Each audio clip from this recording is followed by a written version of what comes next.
Baik, jadi setelah menginputkan pada data jendela data sheet view seperti yang data yang seperti ini 10 data ya, tanggal tesnya nanti diupdate 2020 misalkan ya.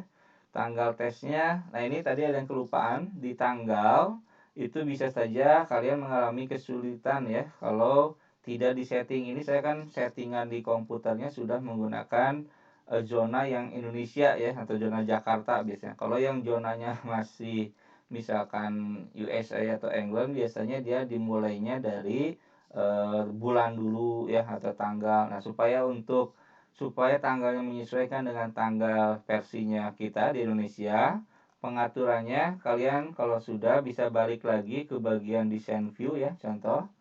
Nah, di bagian tanggal tes, nah di bagian format, di sini ada beberapa format tanggal. Nah, tinggal kalian pilih ya, biasanya pilih yang short date bisa. Ya, jadi kalau short date di sini biasanya dia mengikuti tanggal sesuai dengan kita ya, tanggal, bulan sama tahunnya ya. Itu untuk pengolahan data date and time ya. Oke. Ya, jadi kalau lebih seperti ini data-datanya. Baik, untuk penjelasan selanjutnya, ini saya ingin menjelaskan ada dua, kalau sudah kalian mengisikan data, ada fitur yang sangat penting sekali di bagian data sheet view, yaitu pengurutan data, sama satu lagi adalah filter ya, filter. Jadi yang pertama untuk mengurutkan dulu, ini sangat penting nanti kalau kalian ingin mengurutkan datanya. Di sini kan contohnya hanya 10 ya. Bagaimana nanti kalau datanya sudah sampai ribuan atau sampai bahkan jutaan. Ini sangat penting sekali fitur-fitur ini.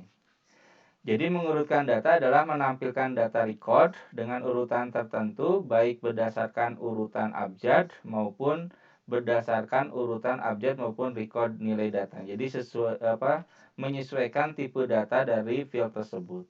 Ya, pilih klik kanan atau klik kiri di bagian judul pada tampilan, kemudian kita bisa memilih. Contoh misalkan ya, untuk mengurutkan, ini kan diurutkannya pasti berdasarkan nomor ya. Ya, misalkan saya ingin diurutkan berdasarkan nama, jadi tinggal kalian klik tanda panah ke bawahnya yang di sebelah nama peserta. Nah, misalkan saya ingin menurunkan nama ini kan tadi tipe datanya short text ya. Nah, jadi maka dia milihnya adalah short A to Z atau Z to A. Misalkan dari A dulu. Nah, maka dia akan diurutkan berdasarkan nama peserta ya. Yang diurutkan tidak hanya nama peserta saja ya, tapi satu recordnya sekaligus itu diurutkan nantinya ya. Jadi dari huruf A sampai huruf Z-nya nanti ya. Jadi yang nomornya pun, alamatnya sampai tanggal tes pun akan diurutkan sesuai dengan nama pesertanya. Tanda bahwa field sedang diurutkan di sini ada seperti tanda panah ya, tanda panah ke atas atau ke bawah. Kalau saya pilih lagi short A to Z, nah, maka dia akan dari Z ke A seperti itu ya. Itu kalau tipe data fieldnya short text ya. Bagaimana kalau rata-rata? Tadi rata-rata itu kan tipe datanya number. Nah, kita cek. Nah, kalau tipe data number, maka ketika diurutkan di sini adalah small to larger. Jadi dari yang terkecil ke terbesar atau diurutkan dari terbesar ke terkecil. Kita pilih misalkan dari terkecil ke terbesar, nah, maka diurutkannya seperti ini. Ya. Itu kalau berupa number. Ya. Satu lagi tanggal tes. Tadi tipe data tanggal tes itu apa? Date or time ya. Kalau date or time, ini diurutkannya berdasarkan dari oldest terlampau ya sampai ke terkini atau dari terkini ke terlampau. Ya, misalkan kita pilih dari yang terkini news sampai ke oldest. Nah, seperti itu. Jadi kelihatan ini diurutkan dari yang terkini ke terlampau. Nah, seperti itu. Ya. Bagaimana kalau yang kembali ke awal ya, tinggal yang nomor saja. Ya, ini kan jadikan patokan tadi ya. Jadi patokan short, small to larger. Jadi balik lagi ke awal. Itu yang pertama ya. Jadi tolong diingat itu untuk pengurutan. Jadi biasanya kalau diurutkan dia sudah ada tanda panahnya ya, apakah ke atas atau ke bawah. Itu pengurutan. Yang kedua, penyaringan data. Nah, ini yang biasanya sangat digunakan ya, sangat penting. Fitur ini filter ya, penyaringan data. Jadi penyaringan data adalah menampilkan data record berdasarkan kriteria tertentu, nanti ada kriterianya. Dengan filter, kita dapat membaca data dengan mudah karena data yang ditampilkan hanya data yang sesuai atau yang memenuhi kriteria penyaringan saja, gitu ya. Jadi itu kalau tipe datanya di filter. Baik. Jadi cara-caranya, misalkan contoh nama peserta akan kita saring ya, atau kita akan filter supaya jelas. Jadi kalau filter sama caranya, klik panah ke bawahnya dulu, kemudian di sini ada text filter. Nah, ada banyak sekali kriterianya ya. Misalkan saja kita akan filter berdasarkan begin with. Jadi kita ingin tahu yang namanya misalkan saja mulai dari huruf A misalkan ya. Jadi atau huruf apa di sini? Maaf dulu. Ya, dari huruf A saja nggak apa-apa. Kemudian huruf I dulu ya, huruf I. Misalkan contoh ya, kalian ketikkan huruf I, kemudian klik tombol OK. Nah, maka akan muncul hanya 2 data saja. Data yang lain mana ya? Ada tetap ya, tapi dia difilter. Tanda data sedang difilter ada seperti gambar corong, ya seperti itu ya. Ini kan sangat penting ya, sangat berguna sekali. Kalau datanya sudah ribuan, kalian ingin tahu namanya siapa gitu ya. Nah, tinggal kalian ketikkan saja nanti di bagian filter. Untuk kembalikan lagi ke awal bagaimana? Tinggal klik, kemudian clear filter. Nanti akan muncul lagi semuanya. Ya, jadi gambar corongnya tidak ada. Itu contoh kalau tipe datanya bentuknya teks ya. Jadi teks filter di sini namanya ya. Atau misalkan saja equal itu sama persis ya. Misalkan contoh atam sartam misalkan. Oke. Nah, maka muncul atam sartam. Gitu ya. Jadi hanya satu data saja. Baik, kita clear lagi. Ya, itu kalau tipe datanya short text ya. Nah, bagaimana kalau tipe datanya angka seperti rata-rata? Nah, kalau di sini adanya number filter. Ada equal, does not equal, jadi sama dengan, tidak sama dengan, less than lebih kecil, lebih besar. Nah, misalkan between. Kita pilih between di antara ya. Jadi misalkan saya ingin tahu sih yang nilainya itu di antara misalkan saja 70 sampai ke katakan saja 90.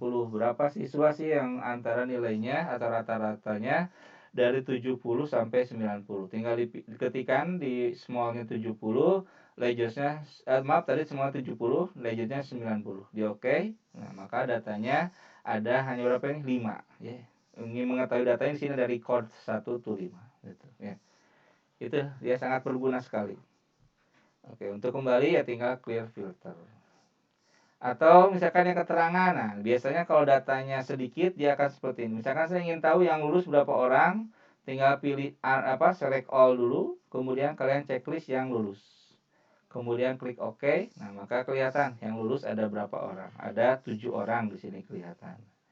Yang gagal berapa? Nah, tinggal unchecklist yang lulusnya. Misalkan yang tidak lulus di checklist, oke. Maka muncul 2 data gitu ya. Oke. Di select clear lagi. Nah, terakhir untuk datanya kalau angka tanggal. Nah, kalau tanggal banyak sekali ya. Jadi kalau filter berdasarkan tanggal sangat apakah bulan lalu gitu ya, tahun lalu ya, sangat panjang sekali ya. Nanti kalian boleh coba satu persatu lah ya. Jadi dia berdasarkan tanggalnya kapan, apa kemarin ya, hari ini gitu ya, dan lain sebagainya. Oke. Kurang lebih seperti itu. Ada 2 fungsi ya atau fitur yang biasanya sangat digunakan. Yang pertama itu tadi adalah pengurutan ya, dan yang kedua adalah filter gitu ya. Ini sudah baik. Nah, kalau sudah gitu ya, silakan ditambahkan tabel baru. Nah, coba kalian buat tabel baru. Kemarin sudah saya jelaskan untuk membuat tabel baru, tinggal klik tab create, kemudian di bagian table kalian pilih table ya. Sampai nanti muncul table 1. Nah, langsung tampilkan dalam keadaan design view. Nah, nanti tabel kedua misalkan kalian kasih nama pengajar. Nah, tugas kalian coba nanti dianalisa ya, dianalisa. Misalkan di sini ada tabel pengajar dibuat. Nah, kalian di sini ada berapa? 8 ya, 8 field. Nanti masukkan ada NIP, nama, tempat lahir, tanggal lahir, gaji pokok, jumlah jam mengajar, status sama homepage. Nah, kalian silakan dianalisa kira-kira kalau datanya seperti ini, field-fieldnya itu harus tipe datanya apa. Misalkan contoh NIP. Nah, NIP itu datanya seperti ini ya. Kira-kira NIP ini tipe datanya harus apa ya? Sampai nanti datanya kalian bisa inputkan seperti yang ada di sini ya. Contoh lagi status. Nah, tadi coba dilihat lagi materinya. Status itu yang checklist ya, dia hanya pilihannya 2, yes or no ya, atau on off. Ini kira-kira pakai tipe datanya apa ya? Nah, itu ya. Jadi silakan kalian buat tabel baru. Saya ulangi ya, ada tabel pengajar. Kemudian kalian buat dulu struktur tabelnya, ada 8 field ya yang harus kalian buat, sama tentukan tipe datanya apa ya, dianalisa dengan data yang ada di sini ya, harus sesuai tentunya. Dan terakhir kalian inputkan tentunya ya, inputkan kalau sudah didesain, kemudian masuk lagi ke datasheet view, silakan dicoba inputkan datanya seperti yang ada di sini ya. Kalau datanya sudah bisa masuk ya berarti sudah benar tipe datanya gitu ya. Baik, demikian pertemuan kedua kali ini tentang pengaturan struktur tabel ya. Silakan dikerjakan, baik itu database-nya, tabel-tabelnya ya, dan tentu saja nanti dikumpulkan. Terima kasih atas segala perhatian, mohon maaf atas segala kekurangan. Assalamualaikum warahmatullahi wabarakatuh.